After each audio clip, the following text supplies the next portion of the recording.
মারিয়াম। তুমি? আলী। আর হ্যাঁ? আরে আব্দুর রহমান।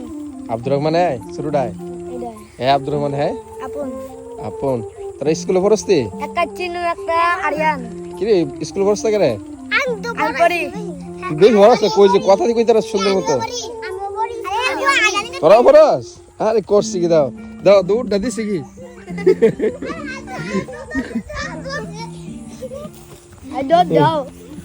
গ্রামের কৃষকের সন্তানেরা কি সুন্দর স্বাচ্ছন্দ্যে ওরা বড় হচ্ছে এই কৃষি জমির মাঝে দৌড়াচ্ছে, কতটা না আনন্দে ওদের সময়গুলোর কাটতেছে। আর এই ধানের স্নিগ্ধ ঘ্রাণে জুড়িয়ে যায় প্রাণ। আর এই প্রাকৃতিক দৃশ্য আমরা কিন্তু মূলত এই গ্রামগুলোতে আসলেই আমরা দেখতে পারি। আর কৃষকের ঘরে ওঠানোর সময় হয়ে গেছে ধান, মোটামুটি অনেক জমিতে দেখেছি কিন্তু এই ধানের ফসলগুলো কিন্তু পেকে গেছে। এই পুরো বৈশাখ মাস জুড়ে কুমিল্লা উত্তর হোমনা উপজেলার প্রত্যেকটি গ্রামের কৃষকরা কিন্তু গড়ে ওঠান ওনাদের সোনালী এই ফসল ধান। তো আজকের এই দৃশ্যটুকু যদি আপনাদের কাছে ভালো লেগে থাকে বেশি করে লাইক কমেন্ট এবং শেয়ার করে দিবেন।